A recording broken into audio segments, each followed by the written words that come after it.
Hello everyone, this is Orlando from A Collector's Dream. A couple things I want to talk about today. First of all, I want to talk about the 1984 Donruss set. And the 84 Donruss set was really one of the breakthrough sets of the 80s. And if you really take a look at all of the sets that were produced in the 80s, I mean, my favorite tops is the 87 tops with the wood borders.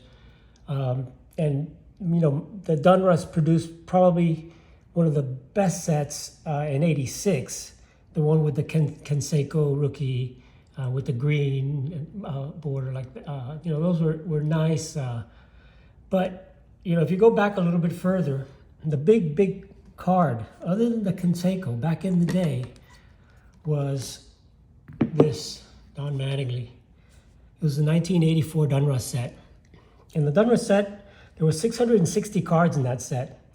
And one of the things that most people don't know is this set was very low production on this set. And a couple other things that this set had is it started the rated rookie. It was the first set that started the rated rookie. And the design was very, very nice, very attractive. Changed considerably from the 82 and 83 Donruss, which were terrible, in my opinion, ugly looking cards. And the first 26 cards in this set started with the Diamond Kings. And some of the Diamond Kings, the ones that were from the pulled from packs, some of those Diamond Kings have errors.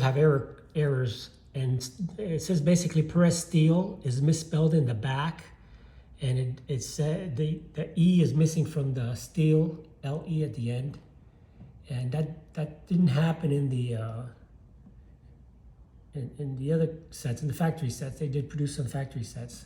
So that's the Mattingly. That was the big card back in the day. I mean, everybody was going after this card. One of the things with this set is that it does have a lot of off-centered cards, and this one, these were all pack pulled. I'm going to show you my set, a little bit about the set here. Basically it was the first 26 cards are the Diamond Kings, and the new feature in this was the rated rookies. It was introduced with Bill Madden picking. Bill Madden was one of the guys that created this thing. 20 selections of cards comprising from number 27 through 46 that actually had the rated rookie. And one of the rated rookies was this, Joe Carter. Joe Carter was one of the rated rookies in that set. That's the Joe Carter rookie card.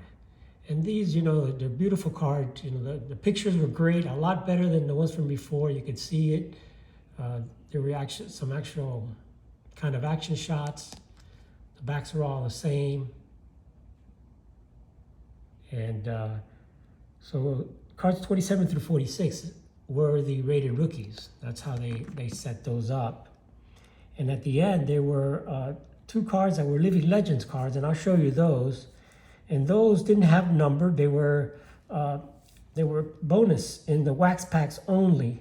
They were not issued in the factory sets. And those were two cards of Living Legends, card A and card B.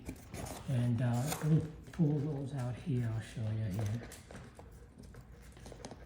Well, I'm going to pull some of those other ones out. I'm going to show you some of the stars a little bit. Let me show you a few more of the cards that are in there.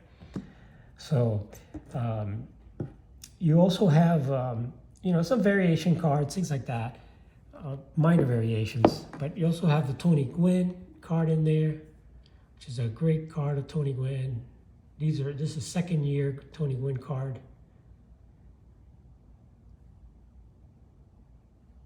It has the bogs, and I'll get to those here. I got a couple of Tony Gwynns. These are notoriously off-centered, so it's tough to get them centered. And also we have here the Cal Ripken, and a nice swinging picture. You don't see many of these. Usually you'll see 84 tops, a lot of the 84 tops. 84 Donruss is not a set you see very often, so I figured let me go ahead and pull that out and show it to you guys so you can get a good look at some of these cards. And they were sold 36 packs per box, and there were 15 cards plus a Duke Snider puzzle per pack, and it was 30 cents. Here's the Nolan Ryan cards. It was 30 cents a pack with 15 cards. And the puzzle was, this was a Duke Snider puzzle, and this is the Duke Snider puzzle. This is just a card in the set that tells you about Duke Snider and the puzzle. So you collect all 63 Donruss puzzle pieces and complete your 8.5 by 11 Duke Snider. So that's the puzzle.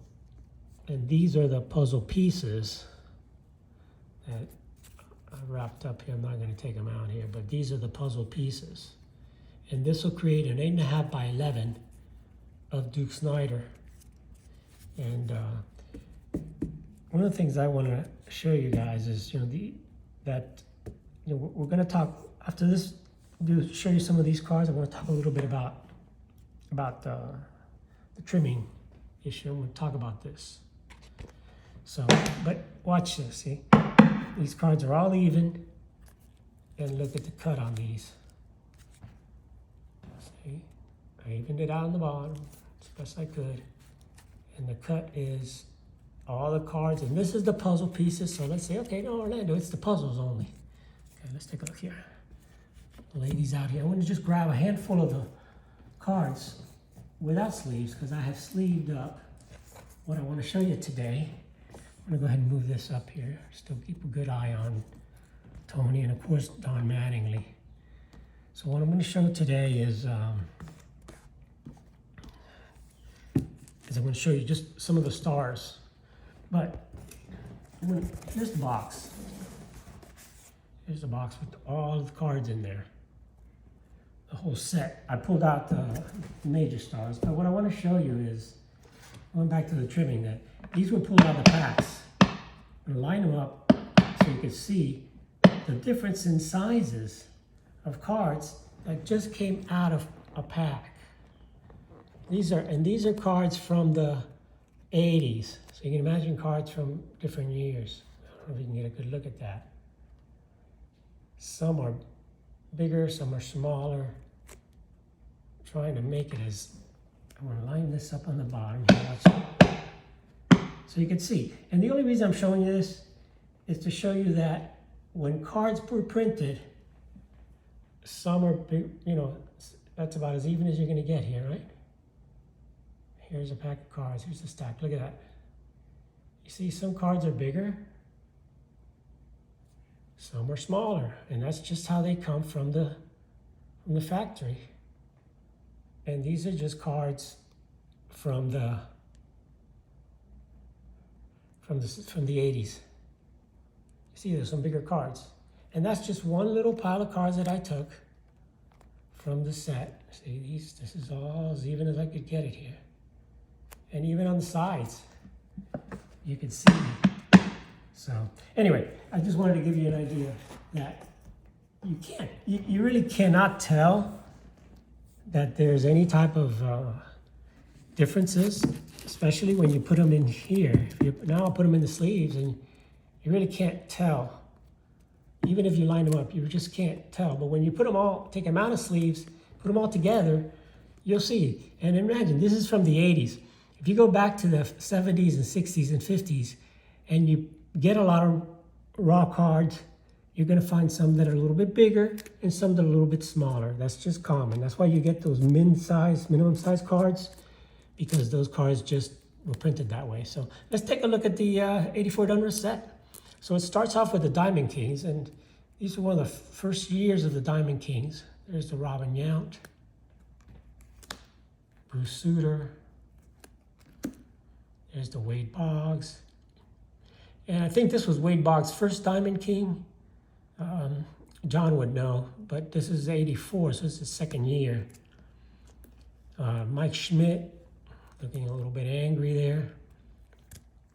You got Eddie Murray, and now you got some of the players there. And I like the pictures in these. So bottom line, this is really, I would think, my favorite Donruss set from the 80s. It was between this one and the 86.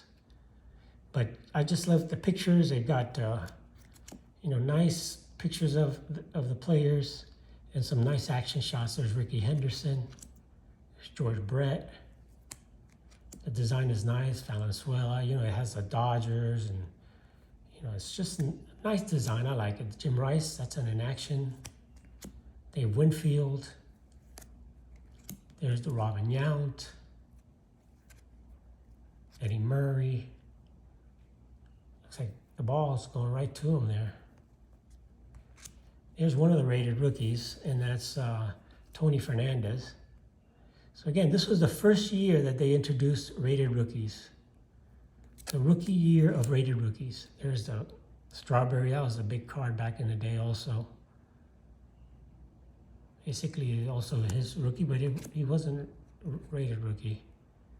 There's Dale Murphy, Pete Rose, Ozzie, Harold Baines.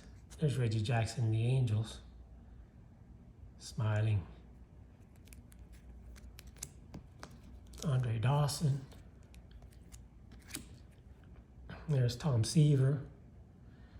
So, these are not cards you see every day because they were printed in less quantities as the tops and the Fleer.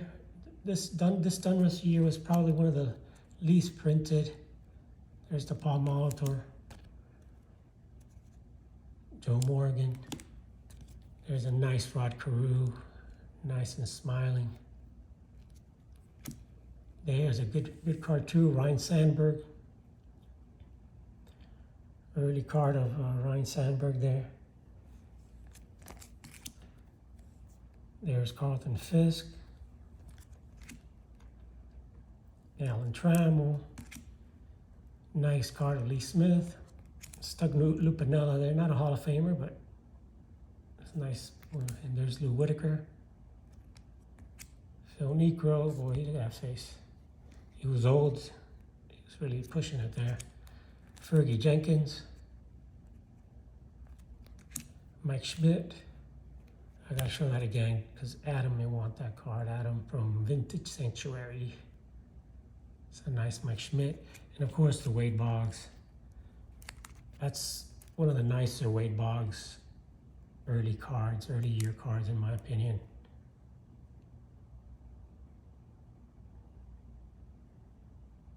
Second year Boggs. There's Bert Blyleven. And these are the Living Legends cards that I was talking about earlier. These were only inserted in the wax packs. They are not in the factory sets that they sold. So these are the Living Legends. They were number A. So basically inserts A and B. They really weren't like short printed, but they did produce less because they were only in the wax packs, not in the factory sets. There's the Jim Palmer, Dennis Eckersley, and here's one of the players. There's Ozzie Smith there, Willie Wilson, and who else is on there? Willie McGee, I'm sorry, Willie McGee, Lonnie Smith, Willie McGee. There's Bruce Sutter, Ted Simmons. That's Tony Perez saying, "What do you want?" Not a great picture of Tony Perez. Jack Morris, Don Sutton. Goose Gossage. And of course, if you got the goose, you gotta have the chicken. And that was a great card that they included in this set, which was the famous chicken.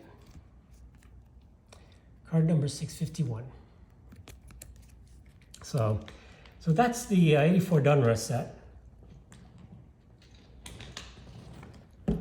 The other stuff I wanted to talk about real quick, and again, that's the major cards. That's a whole set, 660 cards in the set. The other thing I want to talk about today is just a little bit about I showed you how some cards could be bigger size or smaller size and stuff like that. And I want to talk about this book. If you have not read this book, I recommend you get this and read it. It's a book about the T206 Honus Wagner that was trimmed, and it tells the entire story of the Wagner. And you know, you've all seen the Wagner. Here's the Wagner here. You can see it's graded an 8, and that's the Wagner, graded an 8. And it was graded number 1 by PSA. And this tells you the story about that card, and shows you that the card was actually trimmed. And I want to go through and read a couple of excerpts from this book. But the other thing that I'm going to show you is that card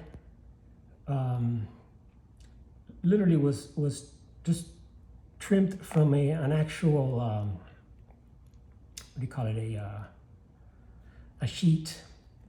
And that's what it says on here, that it came from a sheet. So I wanted to find also, there's a picture here. Hold on one second. I'm going to show you something else. And on that same sheet that the Honus Wagner was on, and you could research some of this. It's in the book, and you could find other articles that have that. But along with the Wagner on the sheet, there was also an Eddie Plank on the sheet. And you don't hear about that very often. But that Eddie Plank was also trimmed from the sheet. This is the Eddie Plank.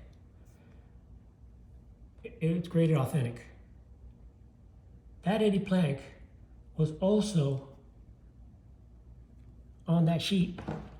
It was, and it's in the story. And let me go over the story real quick, because I don't want this video to be way too long. So I put a couple of things here that I checked off here, and it talks about let's see, where was I here, where it says 1985, he got a call. Okay, and this guy here, the man was Alan Ray. Ray was eager to sell his wares, which included an outstanding T206 Wagner card. Ray also had another rare and valuable card, the T206 Eddie Plank. So I've shown you those two cards. Those are the two he had, as well as 50 to 75 other high-grade cards from T206 era. It was like having a stranger walk into a local frame shop with a Van Gogh. So he knew he had an opportunity. This was way many years ago. So Zimmerman's first stop at the show was Bill Mastrom. So, you know, as the story goes, you know, Zimmerman told Mastro that Ray wanted $25,000 for the Wagner card, which was outrageous in those days. And it goes on to say that Ray, basically, he admitted later that he had cut those cards from a sheet. And those cards were, most of them were cut a little bit bigger because they were from the sheet. And so anyway, I'm going to go ahead and skip all the way to here. I'm going to skip all the way to here, which is kind of near the end of the book. Because what it talks about here is, everybody knew it was trimmed already when it went to PSA.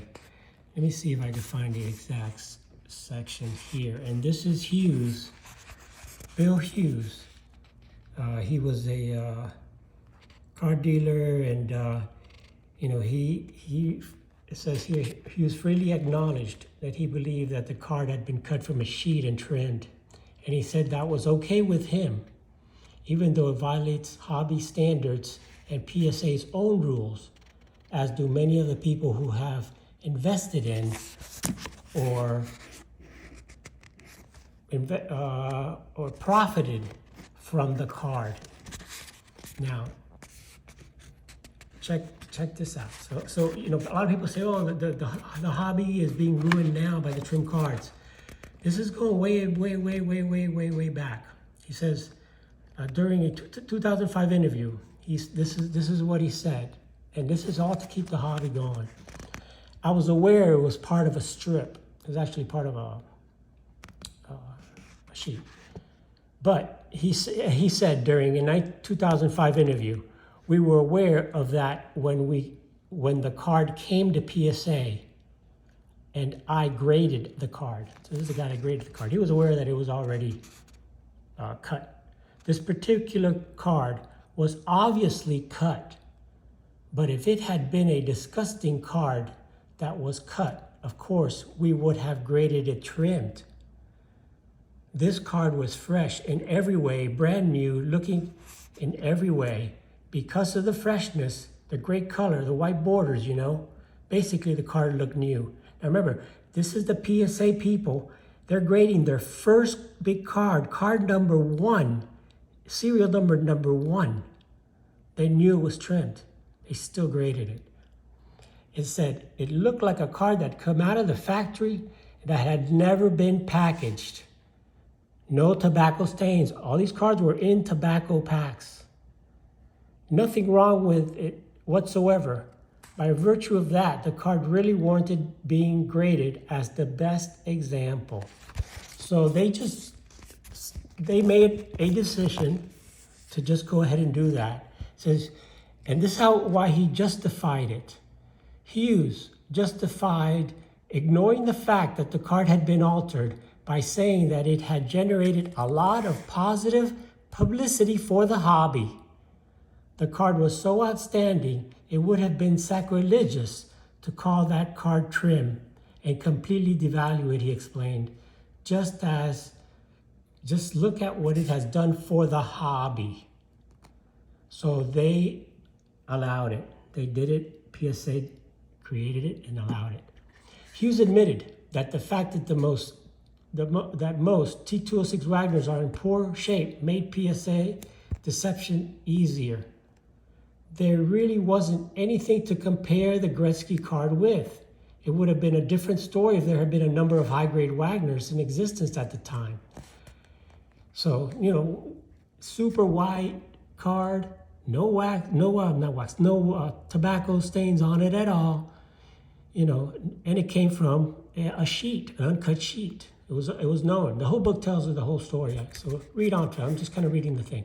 It says Hughes' confession didn't shock hobby old-timers. Josh Evans, Bill Mastro's long-standing rival, said Mastro told him several times that he had trimmed the card to make it the best card in the history of the hobby. The first time he said it was at a show after it sold for $110,000 to Copeland, Evans remembered. I said, how could you trim a card like that, he said. What's wrong with that? It was oversized, I said. It doesn't matter. You still have to tell people who bought it. It was always an interesting topic of conversation. So, just some interesting thoughts I thought you'd want to hear. And check out the book. Talk about trimming. It's been going on since the first, the early 1990s, 1980s, or even before that. The other interesting stuff about this book is it goes on to tell you some of the top cards in the hobby. Come back here. But you know what? I'll have to talk about it on another book another day, because this is getting to 25 minutes. But it's got a lot of neat stuff in the back. And talks about it here. See, the most valuable baseball cards. Talks about goes to the Doyle, the Maggi, and goes on to talk about other cards. Ty Cobb back, Old Mill, Joe Jackson. and 172 Cap Anson with the uniform there. The Napa Lajoie, the Memphis Joe Jackson. Hell, this is a long video, but I hope you guys are getting a lot out of this thing. The gold border T206 condition values, and it talks about all the cogs. So basically, it tells you at that time which were the most expensive cards. Of course, there's nothing in here. It's very modern. Even if you go back to the last cards here, I'm gonna go through all of them, but it talks about the play balls. Let's see, the number 29 is the Hank Aaron. And anyway. So anyway, guys, I just wanted to give you guys a quick look at the 1984 Donruss, and really 84 Donruss, and the hottest card in that era. You know, this and the Canseco, the Don Mattingly. Beautiful set. Take a look at it. If you guys don't own anything from this set, I encourage you to get a couple of cards, especially the Mattingly, or at least get the Joe Carter rookie card with the rated rookie, first year rated rookie. So thanks, guys. Thanks for watching my videos. Truly, truly appreciate it. Please like, subscribe, and leave me a comment. This is Orlando from A Collector's Dream. Have an awesome, awesome day, guys. Thanks for watching.